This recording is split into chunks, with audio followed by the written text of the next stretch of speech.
भगवान श्री कृष्ण कहते हैं, मुश्किल वक्त हमारे लिए आईने की तरह होता है जो हमारी क्षमताओं का सही आभास हमें कराता है। हर समस्या का हल है नाम लो कृष्ण का, इस नाम में ही बहुत बल है। प्रेम का अर्थ विवाह कर लेना नहीं होता, बल्कि पूरी निष्ठा के साथ समर्पण करना होता है। प्रेम में कोई वियोग नहीं होता, प्रेम ही अंतिम योग है, अंतिम मिलन है। विश्वास का उत्तम उदाहरण अर्थात अर्जुन ने 10 लाख सेना को त्याग कर श्री कृष्ण को चुना। अपने सबसे खास से धोखा खाने के बाद लोग चाहकर भी किसी पर पूर्ण विश्वास नहीं कर पाते, और यही सत्य है। जिंदगी में दो लोगों का होना बहुत ही ज्यादा जरूरी है। एक कृष्ण जो ना लड़े फिर भी जीत पक्की कर दे, दूसरा कर्ण जो हार सामने हो फिर भी साथ ना छोड़े। जिस व्यक्ति को आपकी कद्र नहीं, उसके साथ खड़े रहने से अच्छा आप अकेले खड़े रहें। अहंकार तब उत्पन्न होता है जब हम भूल जाते हैं कि प्रशंसा हमारी नहीं, हमारी गुणों की हो रही है। श्री कृष्ण ने कहा है, अगर तुम्हें किसी ने दुखी किया है तो बुरा मत मानना, क्योंकि लोग उसी पेड़ पर पत्थर मारते हैं जिस पेड़ पर ज्यादा मीठे फल होते हैं। सेहत के लिए योग, किसी की जरूरत पर सहयोग, दोनों से ही जीवन बदल जाता है। जो हुआ वह अच्छा हुआ, जो हो रहा है वह अच्छा हो रहा है, और जो होगा वह भी अच्छा होगा। तुम भूत का पश्चाताप ना करो, भविष्य की चिंता ना करो। वर्तमान चल रहा है, वर्तमान में ही रहो।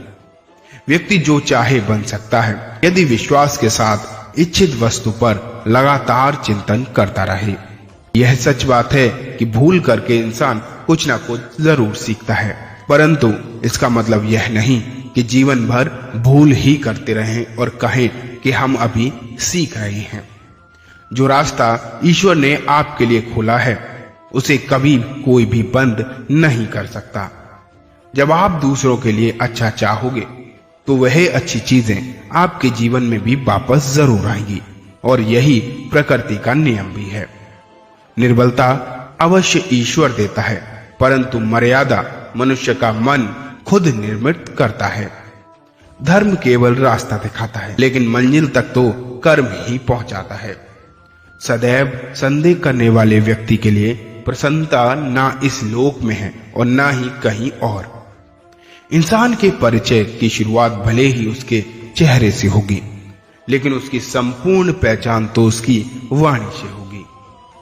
जिंदगी में कभी भी अपने किसी हुनर पर घमंड मत करना, क्योंकि पत्थर जब पानी में गिरता है तो अपने ही वजन से वह डूब जाता है। रिश्तों में नियमित दूरियां रिश्तों को जोड़ती हैं और अनियमित दूरियां रिश्तों को तोड़ती हैं। खाली हाथ आए थे, खाली हाथ वापस चले जाओगे। आज तुम्हारा है, कल किसी और का था और परसों किसी और का होगा। तुम जिसे अपना समझकर मगन हो रहे हो, बस यही प्रसन्नता तुम्हारे दुखों का कारण है।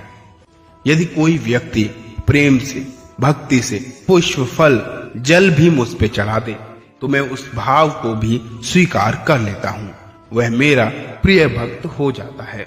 भगवान श्री कृष्ण ने एक बहुत ही अच्छी बात भी कही है, कर्म का धर्म से अधिक महत्व होता है, क्योंकि धर्म करके भगवान से मांगना पड़ता है, पर कर्म करके तो भगवान स्वयं ही फल दे देते हैं। कर्म का फल व्यक्ति को उस तरह से ढूंढ ही लेता है जैसे कोई बछड़ा सैकड़ों गायों में से भी अपनी मां को ढूंढ लेता है। किसी को अपने कर्तव्यों से मुख नहीं मोड़ना चाहिए, चाहे उसे इसमें हार ही दिखाई क्यों न देती हो। हर काम, हर गतिविधि दोष से घिरी होती है, जैसे आग धुएं से घिरी होती है। जो मिल रहा है तुम्हें वही तुम्हारे लिए बेहतर है। ये तुम नहीं जानते, पर देने वाला बखूबी जानता है। किसी और का काम पूर्णता से करने से कई ज्यादा अच्छा है कि अपना काम भले ही अपूर्णता से ही करना पड़े। इस दुनिया में सब कुछ खोने योग्य है, केवल ज्ञान ही ऐसा है जो पाने योग्य है। इच्छाओं का त्याग करना ही खुशी का सबसे बड़ा कारण है। इंसान को बर्बाद होने के लिए सिर्फ 6 कारणों की जरूरत है: नींद, गुस्सा, डर, थकान, आलस्य और काम टालने की आदत। प्रबुद्ध व्यक्ति सिवाय ईश्वर के किसी पर निर्भर नहीं होता। ज्यादा हंसने और बोलने वाला व्यक्ति अगर चुप हो जाए तो मान लेना कि वह भीतर से टूट चुका है।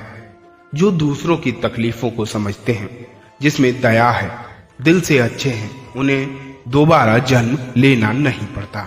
अनुमान मन की कल्पना है और अनुभव जिंदगी का सबक। सच्ची खुशी तभी होती है जब आपकी सोच, कथन और कर्म में समानता हो। जीवन में कभी निराश नहीं होना चाहिए, क्योंकि कमजोर आपका वक्त होता है, आप नहीं। जैसे तेल समाप्त होने पर दीपक बुझ जाता है, उसी प्रकार कर्म के क्षीण हो जाने पर भाग्य भी नष्ट हो जाता है। मौन सबसे बड़ा उत्तर है किसी ऐसे व्यक्ति के लिए जो आपके शब्दों को महत्व नहीं देता। मनुष्य जब जन्म लेता है तो उसके पास सांसें तो होती हैं, पर कोई नाम नहीं होता। जब मृत्यु होती है तो उसके पास नाम तो होता है, पर सांसें नहीं होती। इसी सांस और नाम के बीच की यात्रा को जीवन कहा जाता है। न किसी के अभाव में जियो, न किसी के प्रभाव में जियो। जिंदगी यही है, इसे अपने स्वभाव में जियो। जय श्री कृष्ण।